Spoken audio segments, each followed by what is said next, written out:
नमस्कार दोस्तों, आप सबका स्वागत है हमारे इस रहस्यमय, अद्भुत और चमत्कारिक सफर में, जहां आज हम बात करेंगे उस अस्त्र की जिसके नाम से असुर कांप उठते थे और देवता भी, जिसके तेज से चकित रह जाते थे। जी हां, हम बात कर रहे हैं भगवान विष्णु के सुदर्शन चक्र की। क्या ये सिर्फ एक दिव्य प्रतीक था या फिर ये मानव सभ्यता के इतिहास का सबसे पहला फ्लाइंग डिस्क हथियार था? ग्रंथों में कहा गया है कि जब सुदर्शन चक्र आकाश में घूमता था तो उसकी गति इतनी तीव्र होती थी कि दिशाएं हिल उठती थीं और उसकी चमक से सूर्य की रोशनी भी फीकी पड़ जाती थी। क्या यह वर्णन सिर्फ कल्पना है या प्राचीन भारत के वैज्ञानिकों ने वास्तव में कोई ऐसा हथियार बनाया था जो लाइट स्पीड रोटेशनल एनर्जी पर चलता था?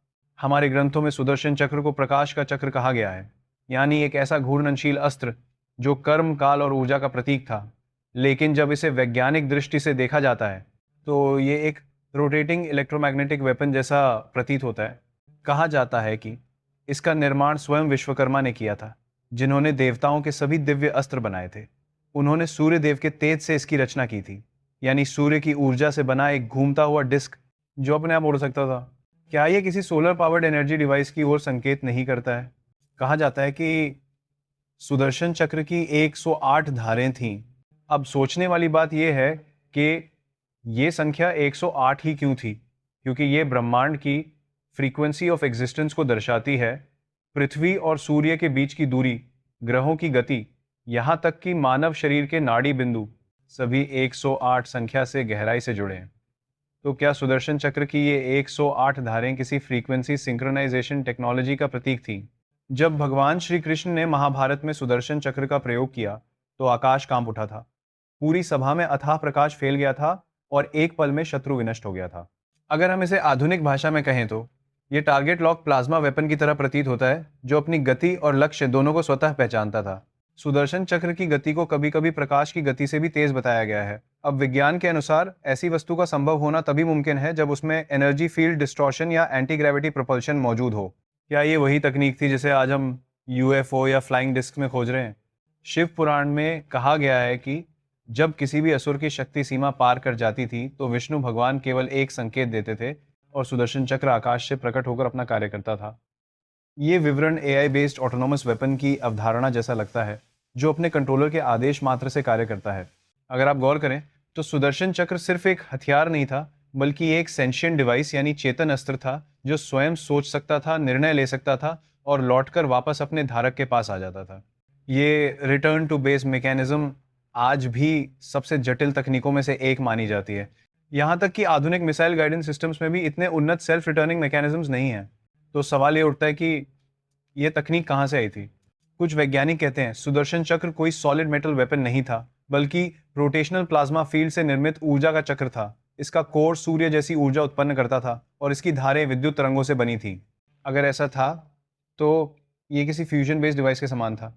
आज हम जिस प्लाज्मा शील्ड और एनर्जी ब्लेड की कल्पना करते हैं वो शायद उसी का आधुनिक रूप था। कई विद्वानों ने यह भी कहा है कि सुदर्शन चक्र वास्तव में एक यूएफओ टाइप डिवाइस था। उसका गोलाकार आकार, उसका उड़ान भरना, दिशा बदलना और अपने लक्ष्य तक बिना किसी रुकावट पहुंचना, सब कुछ यूएफओ साइटिंग से मेल खाता है।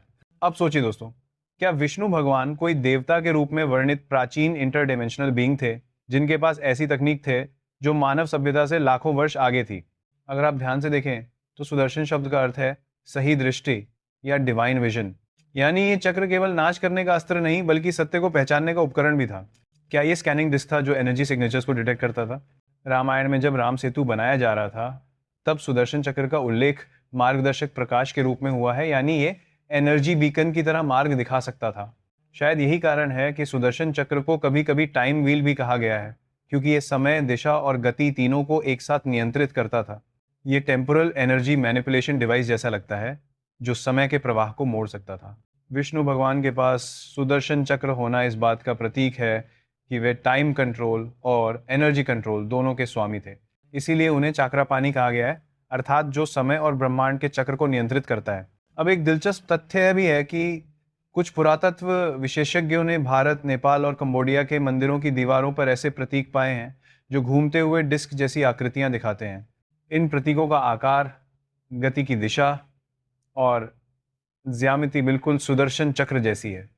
क्या ये संभव है कि हमारे पूर्वजों ने इस तकनीक को देखा था और उसे ईश्वरीय मान लिया? या फिर वे स्वयं उस लॉस्ट सिविलाइजेशन का हिस्सा थे जिसने इन तकनीकों को बनाया था। अगर हम इतिहास में जाएं तो फ्लाइंग डिस्क या घूर्णन ऊर्जा चक्र जैसी बातें सिर्फ भारत में ही नहीं बल्कि म्यांमार, इजिप्शियन और ग्रीक सभ्यताओं में भी मिलती हैं। ये सब एक वैश्विक प्राचीन तकनीक की झलक नहीं तो और क्या है। शायद सुदर्शन चक्र सिर्फ एक भारतीय अस्त्र नहीं था, ये उस युग की साझा विरासत थी जब इंसान और देवता एक ही धरती पर रहते थे। और जब वह युग समाप्त हुआ, ये तकनीक भी स्वर्गलोक यानी अंतरिक्षीय लोक में खो गई। दोस्तों, जब हम इस रहस्य को वैज्ञानिक दृष्टि से देखते हैं तो ये मानना कठिन नहीं कि सुदर्शन चक्र हमारे ब्रह्मांड की सबसे प्राचीन एनर्जी कंट्रोल्ड फ्लाइंग डिवाइस थी। एक ऐसा अस्त्र जो ब्रह्मांड की मूल शक्ति घूर्णन को नियंत्रित करता था। शायद आने वाले समय में विज्ञान फिर से उस तकनीक को खोज ले और तब दुनिया यह समझे कि जो आज असंभव लगता है वो कभी हमारे पूर्वजों के लिए सामान्य था। तो दोस्तों, अगली बार जब आप भगवान विष्णु की मूर्ति में उनके हाथ में घूमता चक्र देखें तो याद रखिए वो सिर्फ एक प्रतीक नहीं बल्कि उस लॉस्ट टेक्नोलॉजी की झलक है जिसने ब्रह्मांड के नियमों को चुनौती दी थी। क्योंकि सुदर्शन चक्र शायद सिर्फ एक दिव्य अस्त्र नहीं था बल्कि वो the first flying disc of the universe था।